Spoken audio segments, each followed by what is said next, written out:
The Milky Way had changed. Not because of the Zorkai nor because of the humans, but because of the meeting of the two, a collision of wills that reshaped the galaxy in subtle ways. Earth, once a fragile blue planet, now shone like a beacon of hope among the stars. Humanity had grown not through conquest, but through courage, intelligence, and unity. In orbit above the planet, the UES Horizon glided alongside the Zorkai flagship Varan's Glory. Both fleets moved in perfect coordination, their crews learning from one another. Humans had adapted alien technology, while the Zorkai had learned from human ingenuity and improvisation. Together they had created something neither species could have done alone. General Marcus Hale stood on the Horizon's command deck, watching as new human pilots trained with Zorkai officers. His heart swelled with pride. They were no longer just defending Earth, they were preparing to protect the galaxy. Below, Earth was bustling.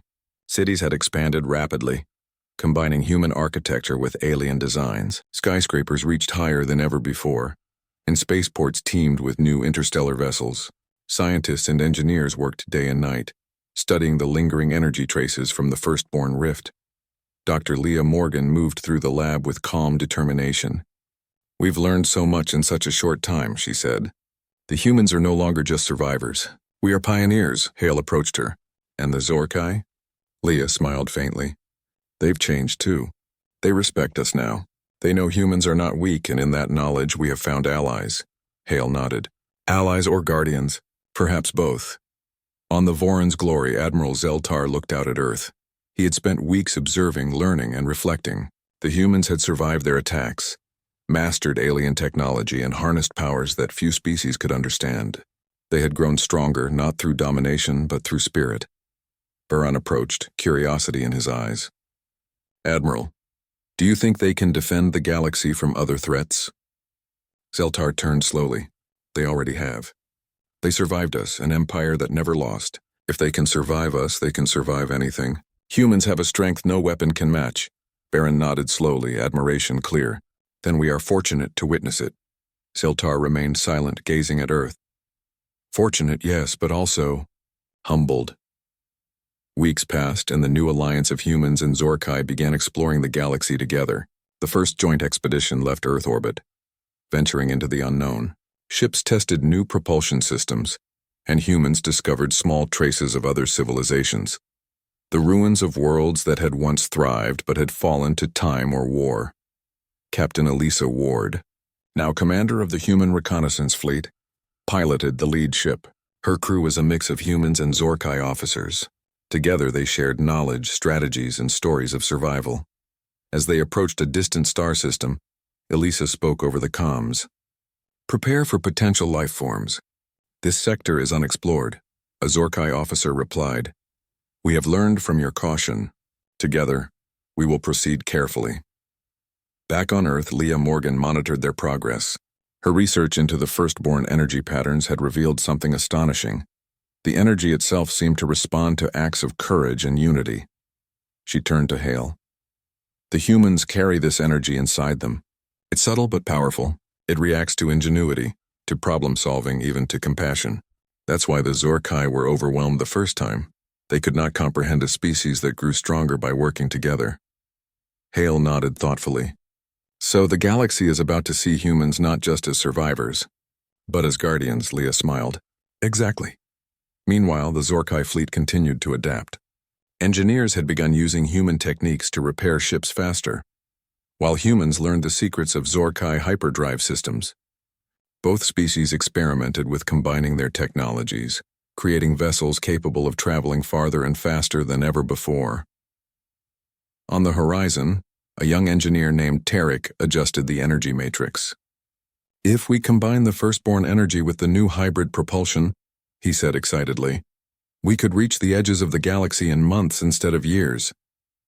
Leah, standing beside him, nodded. "Do it. Humanity is ready to explore and to protect." Months later, the first patrol of the joint fleet returned from deep space. They had encountered remnants of alien civilizations, some peaceful, some hostile, but humanity's ingenuity and the Zorkai's experience had allowed them to negotiate, adapt, and survive without unnecessary bloodshed. Captain Elisa Ward reported their findings. We encountered no major threats, but we did find signals, distress calls from systems that once flourished. Many species have forgotten the lessons we are learning. Our duty is not to conquer, but to protect. Zeltar listened quietly. He had expected humans to use force. Instead, he saw strategy, wisdom, and restraint. For the first time, he realized that this species, once underestimated, had qualities no empire could ever destroy on Earth. The celebration continued, but it had a new tone. This was not victory over an enemy, but the birth of a new era. Humanity had not only survived, but had grown into something greater. They were leaders of a coalition, guardians of the galaxy, and pioneers of a new order. Leah walked through the rebuilt cities, observing children playing near the spaceports. Some of them were already learning to pilot ships. Some studied alien languages, some experimented with energy patterns left by the firstborn rift. She stopped and watched the horizon. "The galaxy is vast," she whispered. "And humans, we are ready." Meanwhile, the Zorkai had learned to respect the humans not only as warriors but as teachers.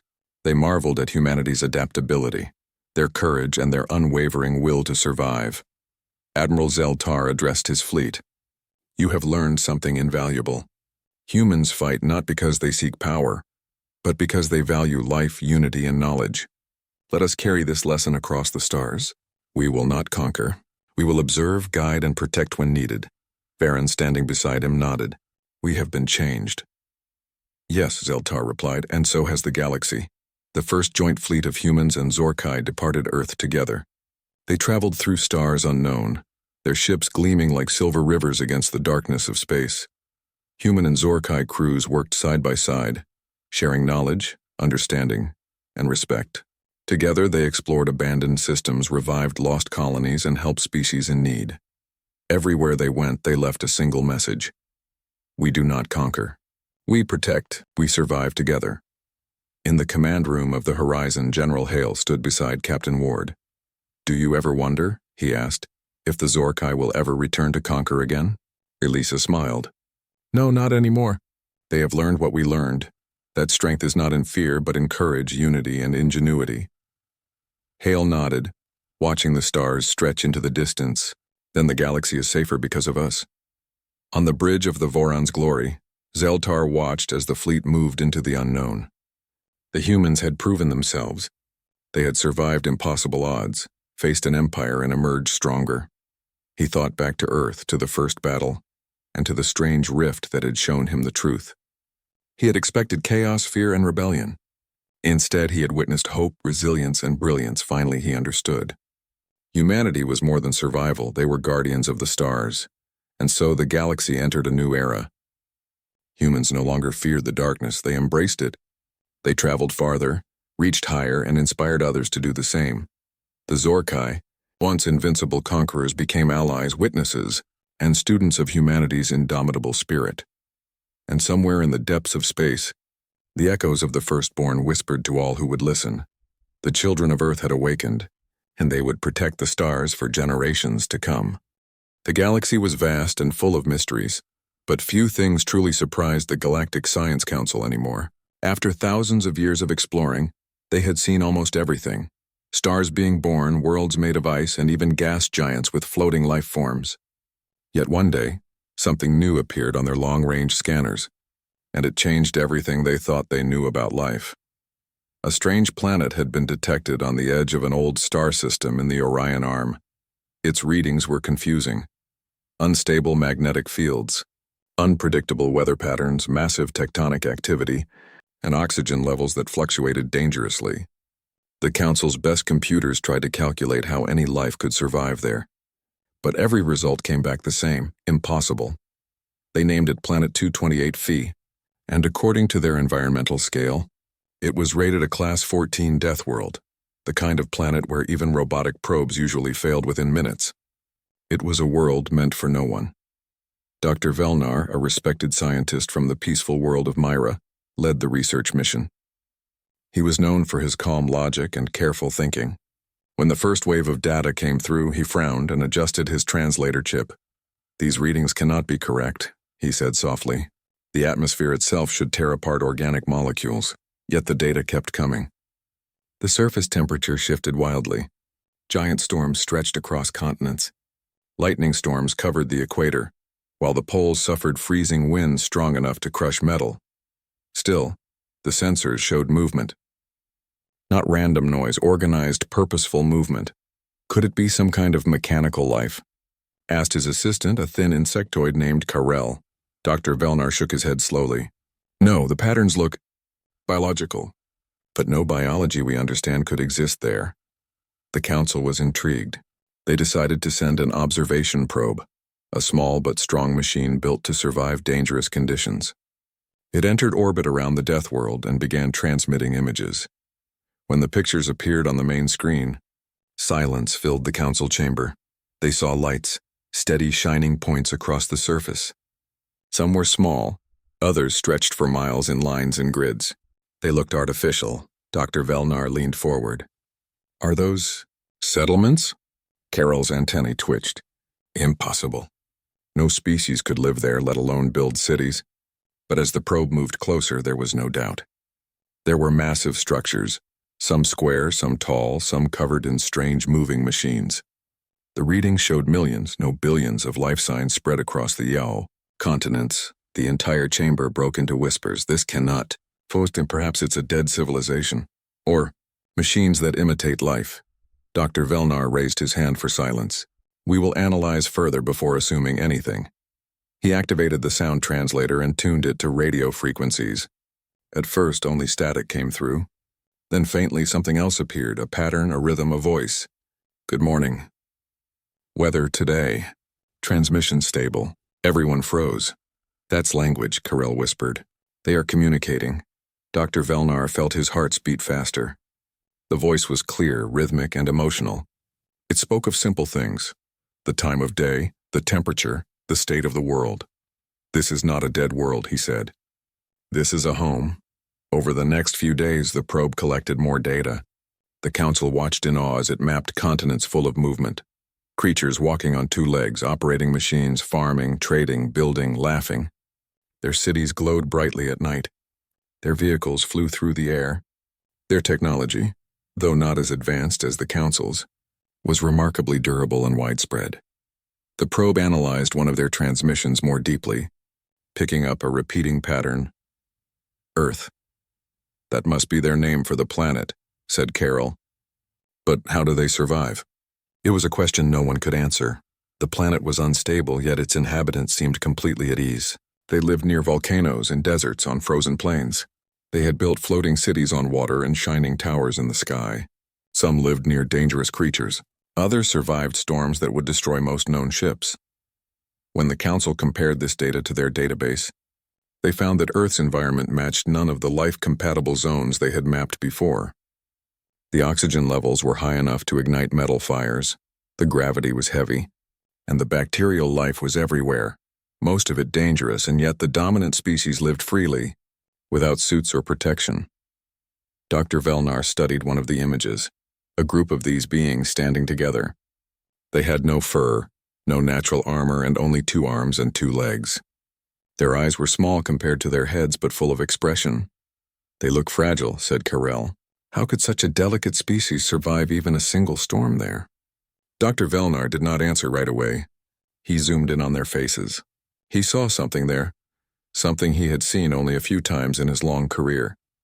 They do not just survive, he said finally. They thrive. As the council reviewed the findings, debates broke out across the galaxy. Some believed the data was a trick, or that the planet was protected by unknown technology. Others argued that it was proof of a species beyond normal evolution. The council ordered a second probe to confirm the truth. This time they sent one with stronger shielding and a higher resolution camera. It entered the Deathworld's atmosphere, shaking violently. Every second felt like an eternity as the control room watched. The heat sensors spiked. The metal frame groaned. Hold together, Karel muttered. At last, the probe stabilized and began transmitting live video. The images that appeared on screen left no doubt. A shining city stood on the edge of a wide blue ocean. Towers of glass and steel reached for the sky. Flying vehicles crossed between them. On the streets below, beings walked calmly. carrying tools and talking to one another. Then, the probe focused on one of them, a human female, holding a small device near her ear and laughing. The entire control room fell silent. "That creature is alive," said Dr. Velnar softly. "It's not just surviving, it's comfortable." The probe picked up sound from the surface. The voice was cheerful and warm, speaking in an unknown but melodic language. The machine's translator struggled for a moment before managing a rough translation. "Can't wait for the weekend." The scientists had no idea what weekend meant, but it didn't matter. They were witnessing something incredible, a civilization that had evolved not in safety, but in danger. The Council decided to reclassify the planet.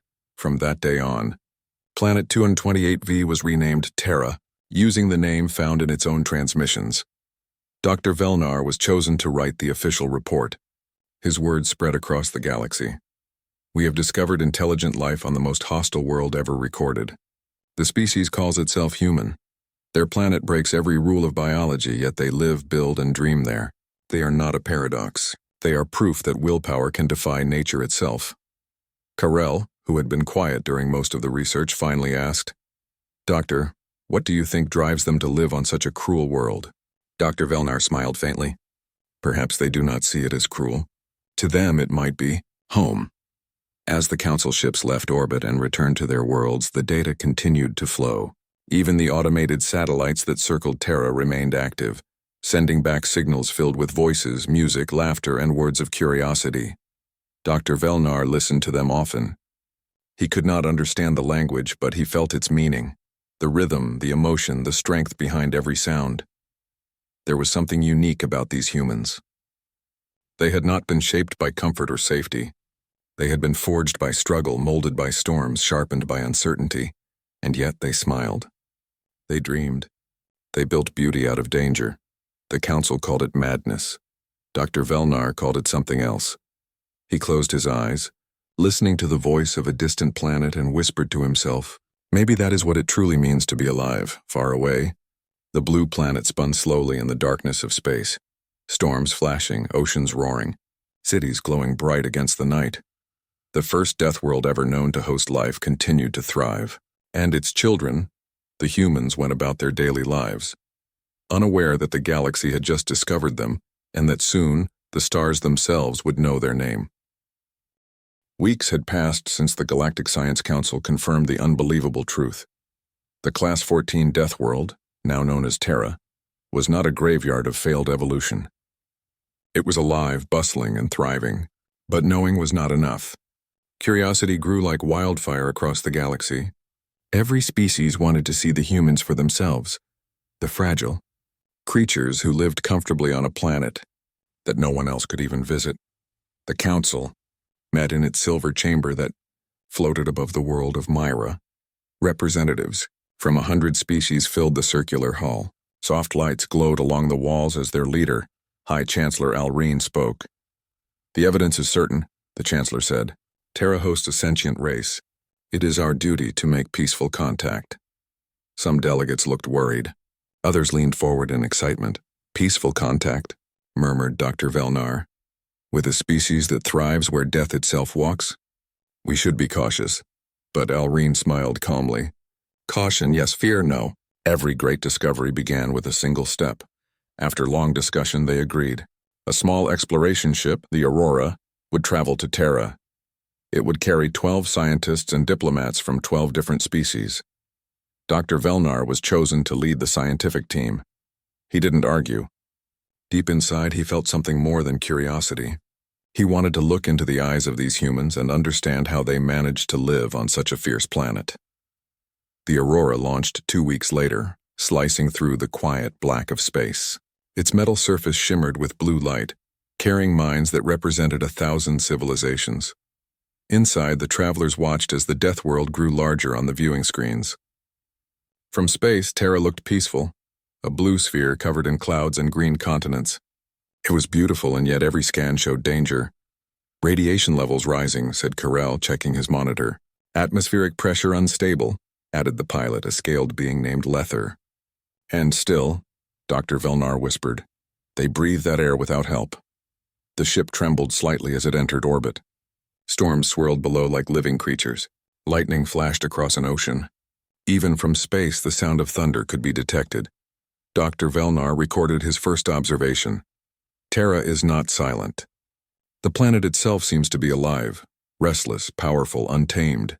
They began sending soft signals, peaceful greetings in every known galactic language. At first, there was no reply.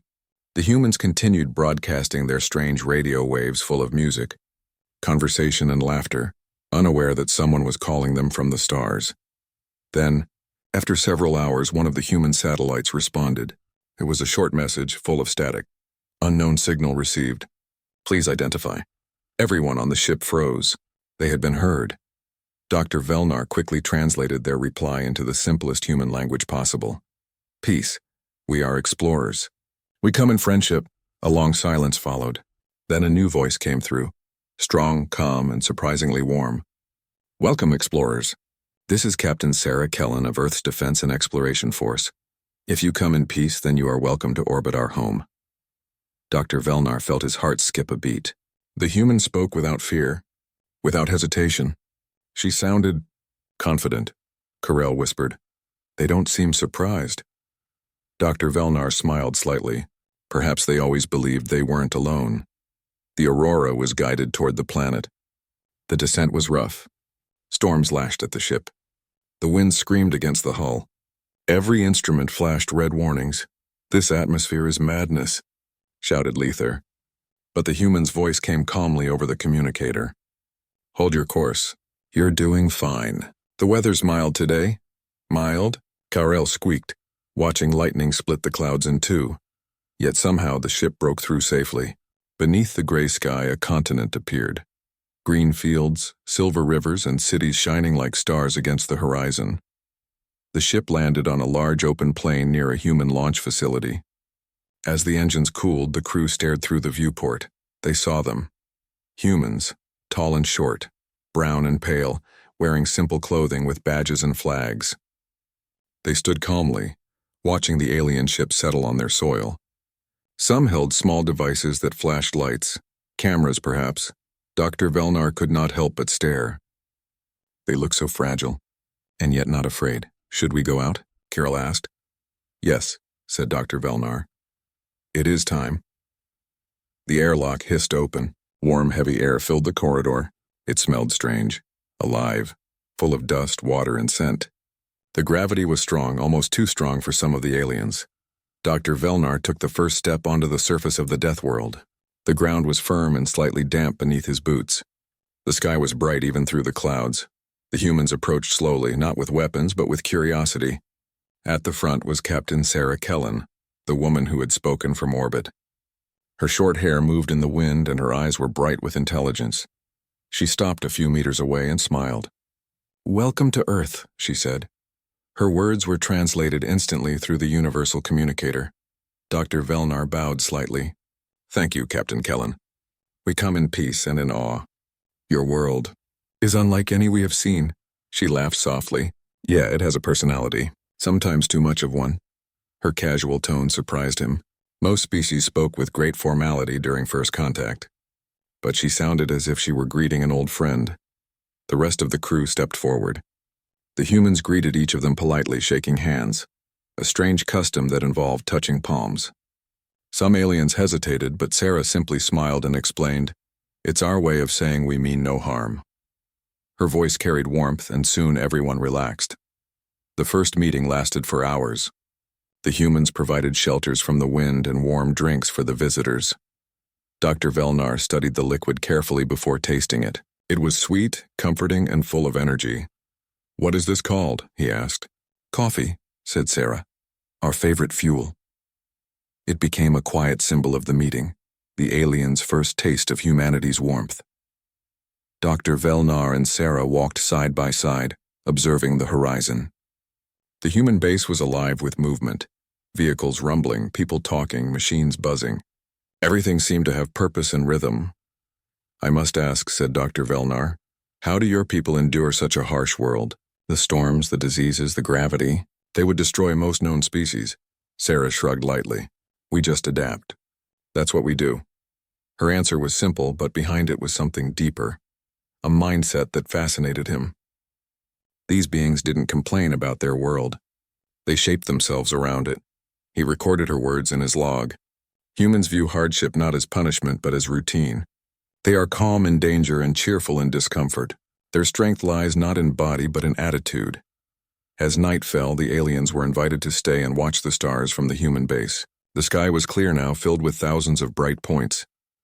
"Your night sky is beautiful," said Carol softly. Sarah smiled. "We've always loved looking up there." We wondered who might be watching back. Dr. Velnar looked at her, realizing that for centuries these people had dreamed of the stars, not knowing that the galaxy had already labeled their world uninhabitable. He felt humbled. "We thought your planet was a place of death," he admitted. "We called it a Deathworld." Sarah raised an eyebrow. "Deathworld, huh? That's dramatic. It means a world too dangerous for life," he explained. She laughed, a sound full of life. "Well, it's home. Dangerous, sure, but home."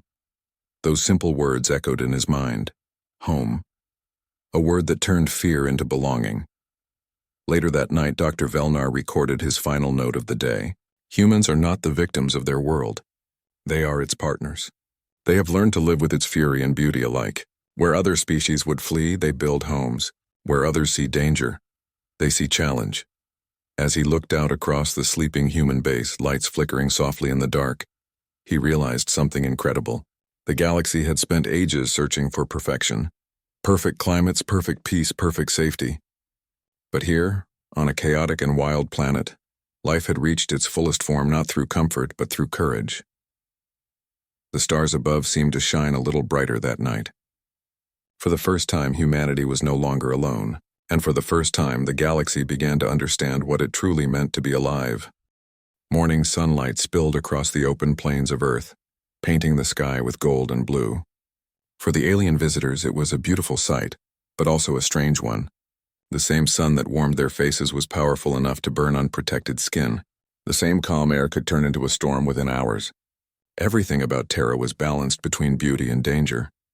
Dr. Velnar stood outside the human base, his recorder in hand. The humans had allowed the aliens to study their environment freely. Around him, the council scientists took samples of soil, water, and air. The readings confused them again and again. "The oxygen level is too high," said Karel, adjusting his scanner. "It should cause fires with just a spark." Dr. Velnar nodded. "And yet they use open flames every day.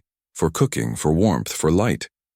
Karel looked toward the humans nearby who were preparing food over a small fire pit, laughing as they worked. "They treat danger as if it's normal."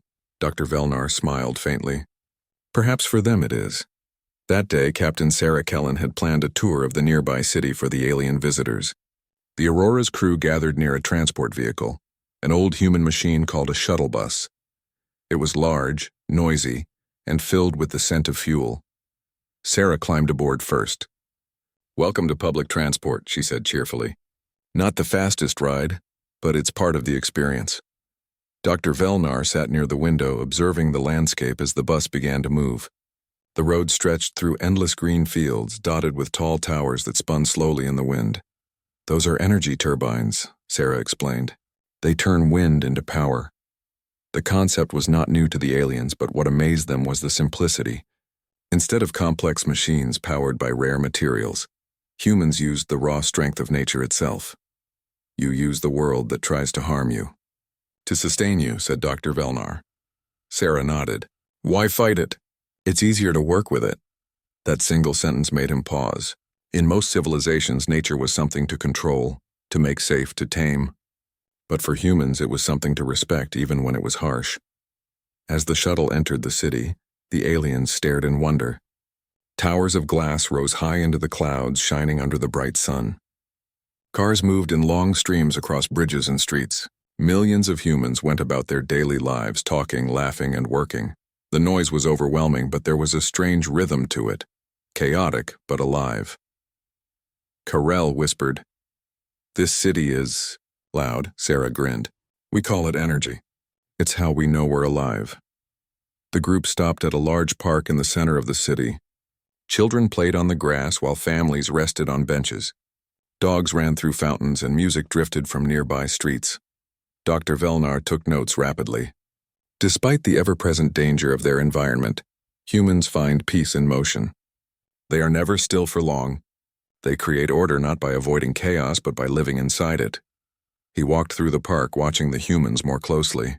Their faces were full of expression, joy, sadness, curiosity, and kindness all in the same moment. They greeted strangers with smiles and treated guests like old friends. Sarah sat on a bench beside him. "You look deep in thought," she said. "I am trying to understand," he admitted. "Your species faces daily challenges, diseases, storms, accidents, even gravity itself is harsh. And yet you seem happy." Sarah looked around the park, then back at him. "We learned long ago that life won't stop being difficult. So we decided not to wait for it to get easier. We live anyway." Dr. Velnar was silent for a moment. Those words felt simple but powerful. Later that afternoon, they visited a museum, a place humans use to preserve their history. Inside, they saw paintings, sculptures, and photographs of events from the past. Some showed disasters, fires, floods, and destroyed cities. Others showed rebuilding, exploration, and triumph. Carell studied a painting of a ruined city rebuilt stronger than before. "They record even their failures," he said quietly. Sarah nodded. "Every mistake teaches us something. If we forget, we'll make it again." Dr. Velnar stopped before a tall display titled, "The Age of Exploration."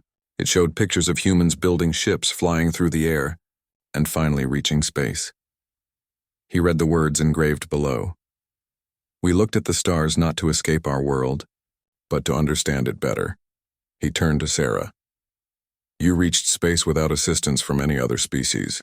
Why take such risks?" She smiled. "Because we wanted to see what was out there.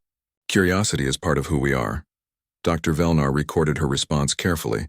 He had studied hundreds of species, but none of them explored out of curiosity alone. Most sought resources, safety, or power. Humans, it seemed, explored simply because they wanted to know. That evening, a sudden storm swept over the city. Heavy rain poured from the clouds and thunder rolled across the sky.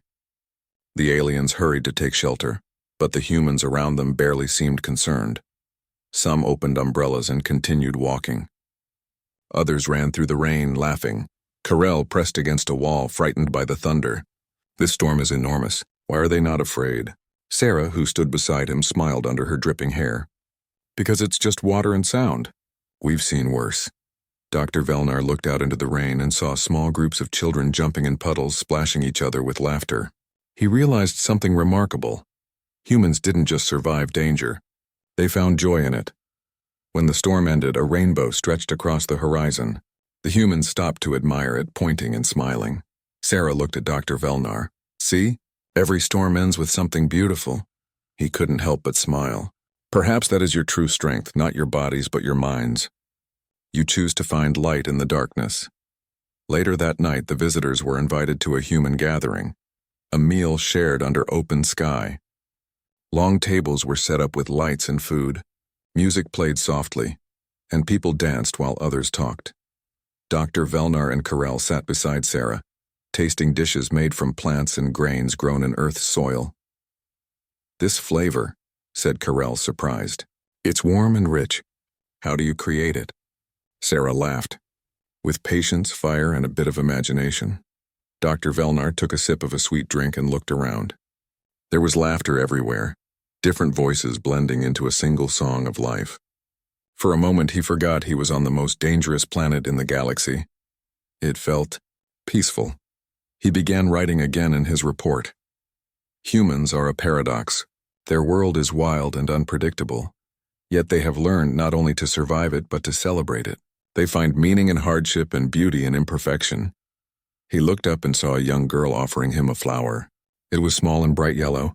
She smiled shyly. "For you," she said. Dr. Velnar took it carefully, touched by the gesture. "Thank you." He turned to Sarah.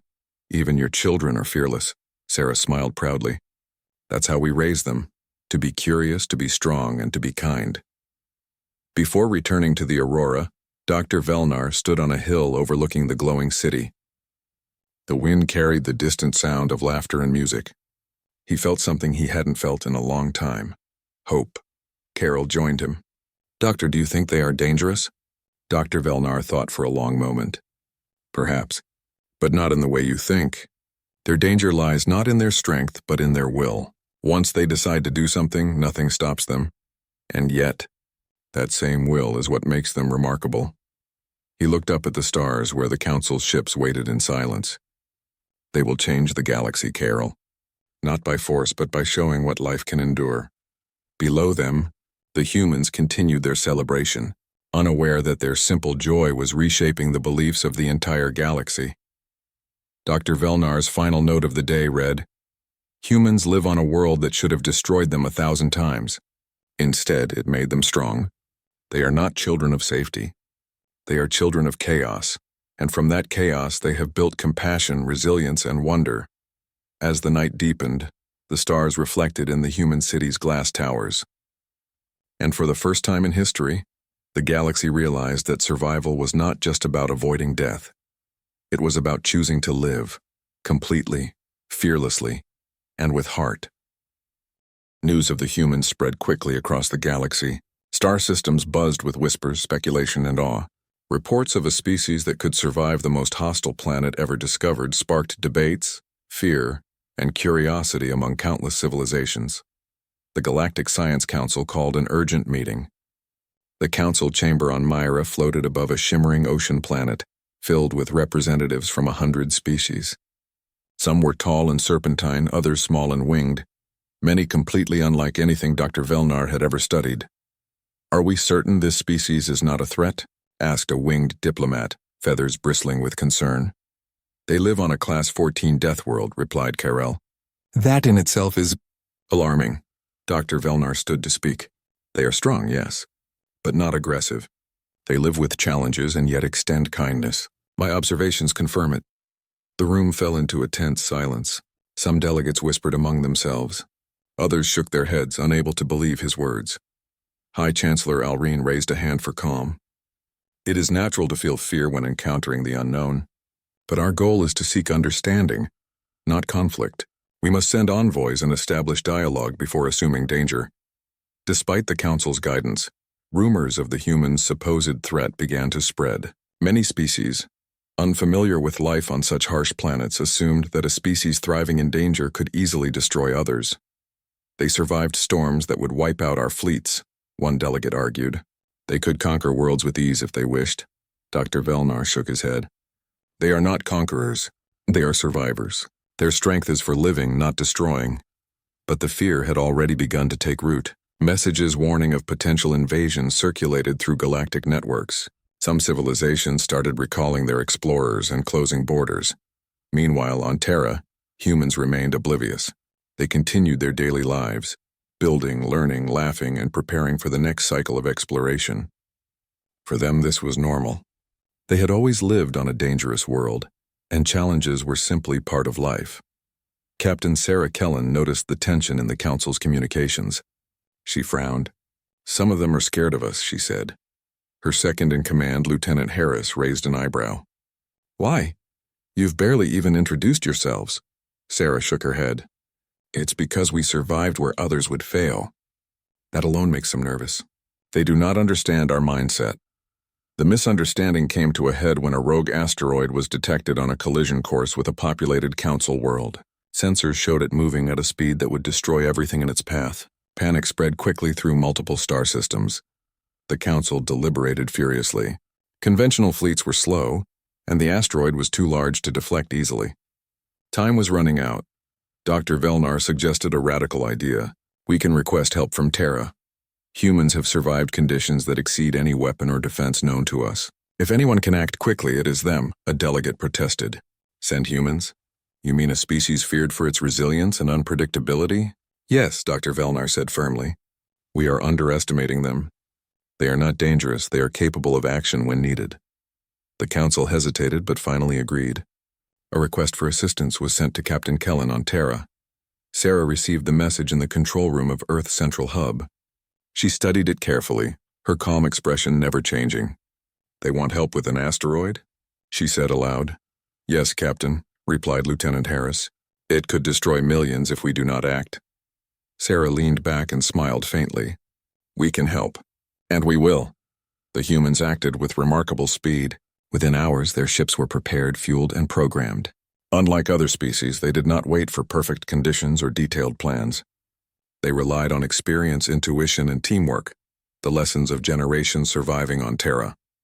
Dr. Velnar watched from orbit, astonished. The fleet moved like clockwork, perfectly coordinated despite the high risk. Their ships were smaller than Council vessels, but agile and strong, built to endure conditions that would crush ordinary technology. As the humans approached the asteroid, their sensors scanned the massive rock. Sarah's voice rang through the comms. "Prepare for controlled detonation. We'll divert it safely into space." And with precision and care, the humans carried out the operation. The asteroid exploded in a controlled sequence far from inhabited worlds. Pieces scattered harmlessly, and the Council's world was saved. Back at the Council chamber, relief washed over the delegates. There were murmurs of astonishment and admiration. Dr. Velnar stood tall. "You see? They did not destroy. They did not conquer. They acted with purpose and for the benefit of others." A small creature with glowing eyes, a delegate from a water-based world, spoke hesitantly. "But they could have." "Yes," Dr. Velnar admitted. "But choice defines a species, not opportunity. Humans choose to help. That is their nature." For the first time, the delegates realized the truth. Humans were not threats. They were protectors forged by hardship. Their lives on Terra had taught them resilience, compassion, and action, rather than fear or dominance. The Council sent a formal message to Terra, acknowledging their gratitude and extending an official invitation to participate in galactic forums. Sarah received it with quiet pride. She stood on the observation deck, looking out at the glowing cities of Terra. "They are finally beginning to understand," she said softly. Lieutenant Harris nodded. "Do you think they ever will fully understand?" Sarah's eyes sparkled. "Perhaps not. But we don't need them to. We only need to show them, and action speaks louder than words." In the following weeks, humans became known as remarkable collaborators. Delegations from various planets visited Terra, studying human technology, methods, and mindset. Everywhere they went, humans treated them as equals, offering guidance, sharing meals, and demonstrating their solutions to problems that had baffled other species. Dr. Velnar observed these interactions with awe. Humans seemed to thrive not just in the environment of their planet, but in the environment of the galaxy itself. They were fearless, curious, and willing to take responsibility for outcomes, not for glory, but for the good of others. He recorded another note in his journal. "Strength without compassion is dangerous. Compassion without strength is fragile. Humans combine both, shaped by a world that tests them endlessly." Despite their growing respect, some civilizations still doubted the humans. Stories circulated about their resilience, about children surviving storms that could kill most species, and adults facing challenges that others avoided. Some called them unpredictable. Others called them reckless, but then came the next test. A massive solar flare threatened a distant communication hub. Humans acted once again. Their ships navigated through radiation and turbulence that could have disabled Council vessels. They repaired the hub before the flare could cause damage. Reports arrived in the Council chamber. One by one, delegates stood, acknowledging the humans' extraordinary abilities. The winged diplomat who had first expressed fear spoke this time with respect. "They are not a threat. They are teachers." Dr. Velnar smiled. "Indeed, they teach by example. They show the galaxy what it means to survive and to care while doing so." As Terra's humans continued to demonstrate their value, misunderstandings gradually faded. The galaxy learned that humans were not monsters or weapons, but a species born in adversity and shaped by challenge. They acted not from fear or aggression, but from purpose and choice. Back on Terra, life returned to its normal rhythm. Children played in fields, scientists explored new technologies, and cities thrived amid the wild storms and shifting lands. For humans, it was simply life. Nothing extraordinary, just home. Dr. Velnar often walked through the human cities, observing without interfering. He watched people work together, help one another, and face challenges without complaint. Every small act reflected the philosophy he had begun to understand, that struggle was not punishment, but opportunity. Sarah walked beside him one evening as the sun dipped below the horizon. "Do you think the galaxy will ever truly understand us?" she asked. Dr. Velnar paused, looking at the humans bustling around them. "Perhaps not fully, but they are beginning to learn. And that is enough." She nodded. We don't need the galaxy to fear us. We only need to show what's possible. By the end of the year, humans were invited to participate in official council activities. Their expertise, creativity, and resilience became a model for collaboration across species. They were no longer the mysterious inhabitants of a Deathworld. They were partners, teachers, and friends. Dr. Velnar recorded his final reflection for the year. We once saw only danger in Terra. We once assumed its children would be the same. Yet in adversity they created strength, compassion, and wisdom. Humans are not merely survivors. They are guides, reminding the galaxy that true greatness comes not from avoiding challenge, but from meeting it with courage, heart, and curiosity. As night fell on Terra, the lights of cities shimmered against the dark sky. Humans continued their work, their play, and their laughter. Far above, alien ships watched in admiration. For the first time, the galaxy began to see humans as they truly were, a species not shaped by ease but by challenge, not fearful of chaos but living inside it with joy and purpose. And from that understanding, the seeds of trust, respect, and partner selves